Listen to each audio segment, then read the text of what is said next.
Hello students, आज की video में हम डिस्कस करने जा रहे हैं बीकॉम और बीबीए सेमेस्टर 2 के कॉर्पोरेट अकाउंटिंग का सिलेबस। ठीक है कि कॉर्पोरेट अकाउंटिंग में कौन कौन से चैप्टर आने वाले हैं हम डिटेल में समझेंगे और फिर उस चैप्टर्स पे डिटेल में हम सारी वीडियोस बनाएंगे जो आगे की आने वाली वीडियोस में आएगा।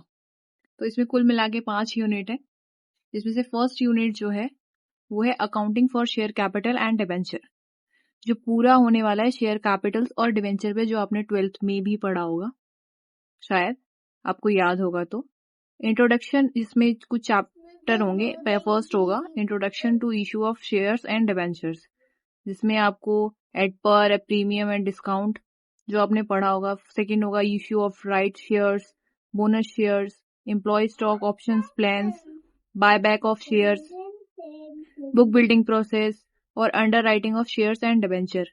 तो ये कुल मिला के जो है फर्स्ट यूनिट में आपका फर्स्ट जो चैप्टर होगा वो इंट्रोडक्शन पे होगा। फिर सेकंड चैप्टर जो होगा वो रिडम्पशन होगा।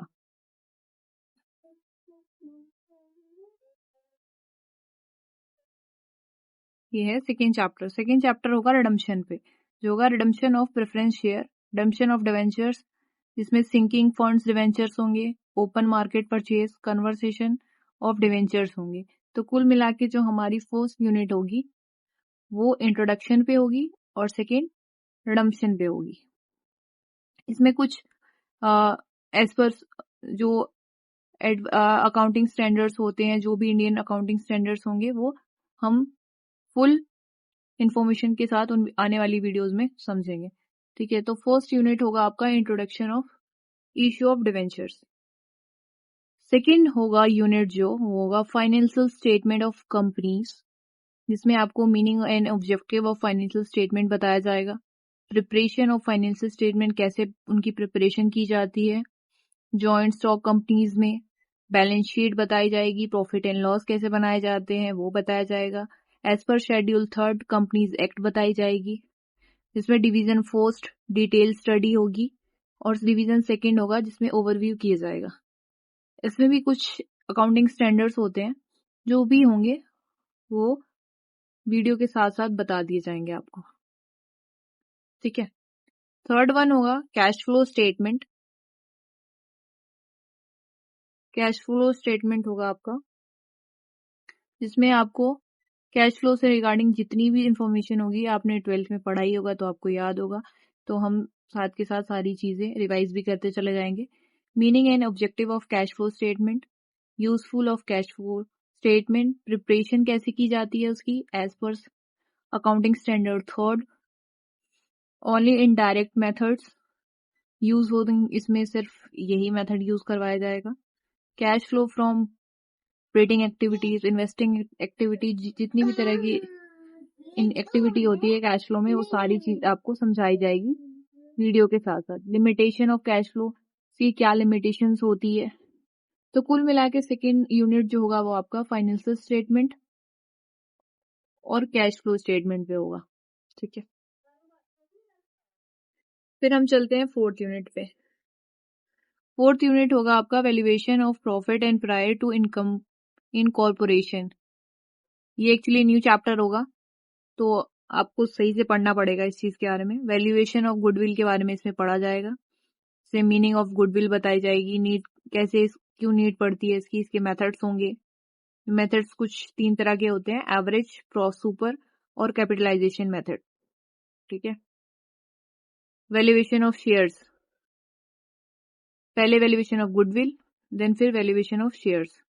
तो ये आपका 4th चैप्टर में सिर्फ वैल्यूएशन होगा कि किस तरीके से वैल्यू निकाली जाती है किसी चीज की। फिर हमारे पास 5th है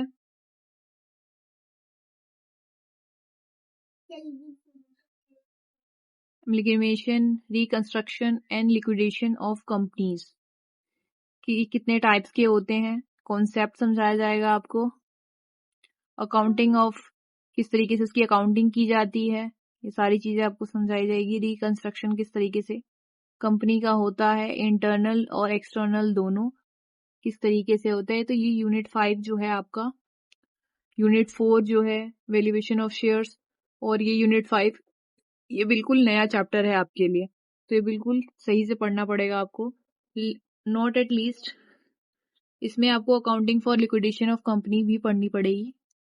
उसमें मीनिंग बताया जाएगा, फाइनल स्टेटमेंट कैसे तैयार की जाती है वो बताया जाएगा, स्टेटमेंट ऑफ अफेयर्स बताए जाएंगे, डिफिशियंसी अकाउंट बताया जाएगा, फिर ई सॉल्वेंसी एंड बैंक करप्टिटी कोड 2006। ये थोड़ा नया है, तो जो हम वीडियो जब हम चैप्टर स्टार्ट करेंगे उसमें आपको एक्सप्लेनेशन दे देंगे, ठीक है। इसमें भी अकाउंटिंग स्टैंडर्ड्स होंगे, कि हर चैप्टर में कुछ कुछ अकाउंटिंग स्टैंडर्ड्स एप्लीकेबल होते हैं, वो हम साथ के साथ वहीं पे समझेंगे। देन लास्ट एंड ये किसी किसी यूनिवर्सिटी में होता है और किसी यूनिवर्सिटी में नहीं भी होता है, तो देख लीजिएगा। यूनिट 6 है accounts of holding parent companies. फिर मीनिंग बताया जाएगा कि कैसे meaning of holding and subsidiary company, क्या मीनिंग होता है इसका, इसको कैसे प्रिपेयर किया जाता है, इसकी बैलेंस शीट, और किस तरीके से इसको रखा जाता है। इसमें भी कुछ अकाउंटिंग स्टैंडर्ड्स होंगे, इंडियन स्टैंडर्ड्स एप्लीकेबल होंगे, जो हम उसके साथ समझते जाएंगे। तो ये कुल मिला के आपके 6 यूनिट है जो बीकॉम सेमेस्टर 2 में कॉर्पोरेट अकाउंटिंग के अंदर आएंगे, जिसे हम धीरे धीरे पढ़ते जाएंगे और आपके डाउट्स क्लियर करते जाएंगे। तो आपको वीडियो अच्छी लगी हो तो प्लीज़ सब्सक्राइब कीजिएगा, लाइक कीजिएगा एंड बेल आइकन को जरूर दबाइएगा, ताकि आगे वाली वीडियो सारी आप देख सकें। Thank you for watching.